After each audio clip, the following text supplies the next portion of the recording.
ഒരു ഇടവേളയ്ക്ക് ശേഷം പുതിയ സർക്കാർ അധികാരത്തിൽ വന്നതിന് പിന്നാലെ ഉയരുകയാണ് വീണ്ടും എക്സാലോജിക് വിഷയവും CMRLും EDയുമൊക്കെ. ഇത് കുറേ നാളായി നിശബ്ദമായിരുന്നു. EDയുടെ അന്വേഷണം ഏകദേശം പതുക്കെയായിരുന്നു. കോടതി ഇടപെടലിനെ തുടർന്ന് വീണ്ടും അന്വേഷണം തുടങ്ങാൻ ED തീരുമാനിക്കുന്നു. കഴിഞ്ഞ ദിവസം, അതായത് കഴിഞ്ഞ ആഴ്ചയാണ് ED പ്രതിപക്ഷ നേതാവ് പിണറായി വിജയൻ്റെ വീട്ടിലെത്തി വീണയെ ചോദ്യം ചെയ്തതും അവിടെ നിന്ന് ചില രേഖകൾ പിടിച്ചെടുത്തതും. അതിന് തൊട്ടു പിന്നാലെ വലിയ തരത്തിലുള്ള പ്രതിഷേധങ്ങളുണ്ടായി. നാടെങ്ങും ശക്തമായ പ്രതിഷേധ പ്രകടനങ്ങളും നടന്നു. പക്ഷേ ഇതുമായി ബന്ധപ്പെട്ട കേസ് എന്താണെന്നോ കേസിൻ്റെ ഇപ്പോഴത്തെ അവസ്ഥ എന്താണെന്നോ ആരും ചിന്തിക്കുന്നില്ല. എല്ലാം രാഷ്ട്രീയമായി കാണുന്നു.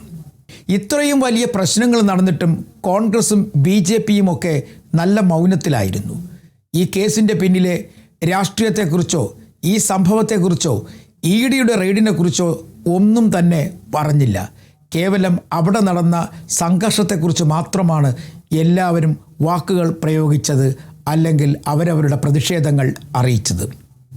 നിലവിലെ സാഹചര്യത്തിൽ ED തുടർ അന്വേഷണത്തിന് തയ്യാറെടുക്കുകയാണ്. പക്ഷേ കോടതി ഇടപെട്ട് CMRLൻ്റെ കേസിൽ തൽക്കാലം വെള്ളിയാഴ്ച വരെ അന്വേഷണം വേണ്ട എന്ന നിർദ്ദേശം EDക്ക് നൽകിയിട്ടുണ്ട്. പക്ഷേ വീണ ടി അല്ലെങ്കിൽ വീണ തെക്കൻഡിലിനെ കുറിച്ചുള്ള അന്വേഷണം അത് തുടരുക തന്നെ ചെയ്യും എന്ന് പറയുന്നുണ്ട്.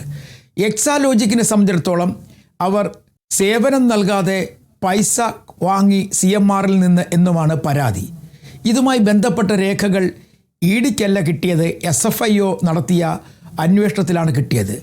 ആ രേഖകളുടെ അടിസ്ഥാനത്തിലാണ് ED ഇപ്പോൾ അന്വേഷണത്തിന് തയ്യാറെടുക്കുന്നത്. പക്ഷേ കഴിഞ്ഞ ദിവസം പ്രതിപക്ഷ നേതാവ് പിണറായി വിജയൻ്റെ വീട്ടിൽ നടത്തിയ പരിശോധനയിൽ കേസിന് ബലം നൽകുന്ന കുറേ രേഖകൾ കൂടി ലഭിച്ചിട്ടുണ്ട് എന്നാണ് EDയുടെ വാദം.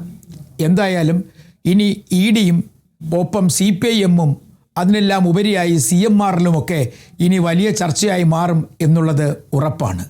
കാരണം ED ഈ കേസുമായി ബന്ധപ്പെട്ട് വലിയ ഒരു അന്വേഷണത്തിലാണ് തയ്യാറെടുക്കുന്നത്. കാരണം അവരുടെ ഉദ്യോഗസ്ഥരെ വഴിയിൽ തടഞ്ഞു, അവർക്ക് നേരെ ഭീഷണിയുണ്ടായി.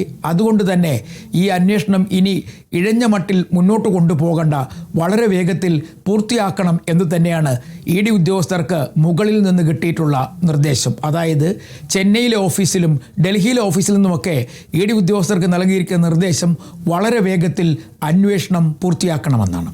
പക്ഷേ എങ്കിലും ഒരു പ്രശ്നമുണ്ട്. തെളിവുകൾ ഇല്ല എന്ന് എക്സാലോജിക്കും ഒപ്പം CMRലും പറയുമ്പോഴും ചില രേഖകൾ ഇവർക്കെല്ലാം കുരുക്കായി മാറുകയാണ്. അതിന് തക്കതായ തരത്തിലുള്ള രേഖകൾ SFIO കണ്ടെത്തിയിട്ടുണ്ട് അവരുടെ അന്വേഷണത്തിൽ. അതായത് 2,70,00,000 രൂപ സേവനം നൽകാതെ കൈപ്പറ്റി എന്നാണ് SFIOയുടെ കണ്ടെത്തൽ. ഇതുമായി ബന്ധപ്പെട്ട റിപ്പോർട്ടിനെ അടിസ്ഥാനമാക്കിയാണ് EDയും ഇപ്പോൾ അന്വേഷണം നടത്തുന്നത്. ആദ്യഘട്ട അന്വേഷണം തുടങ്ങിയപ്പോൾ മുതൽ തന്നെ കാര്യങ്ങളൊക്കെ വല്ലാതെ തകിടം മറിഞ്ഞു.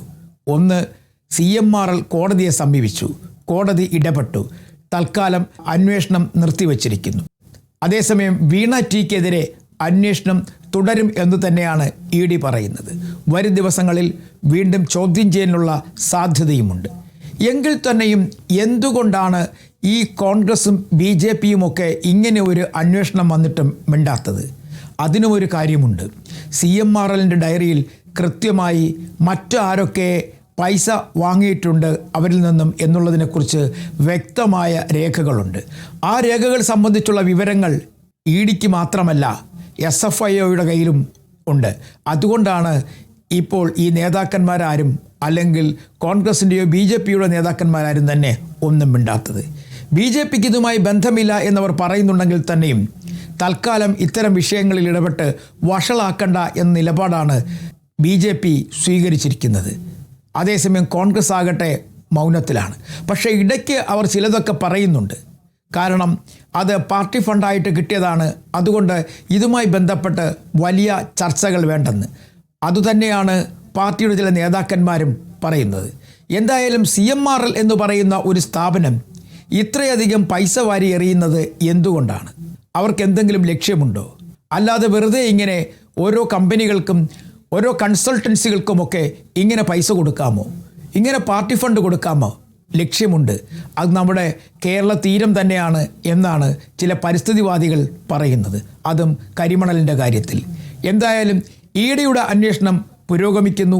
ഇതുമായി ബന്ധപ്പെട്ട ചർച്ചകളും വലിയ തരത്തിൽ നടക്കുന്നുണ്ട്. പക്ഷേ രാഷ്ട്രീയ നേതാക്കന്മാർ ചിലരൊക്കെ മൗനം വെടിയുന്നു, ചിലർ മൗനത്തിൽ തുടരുകയുമാണ്.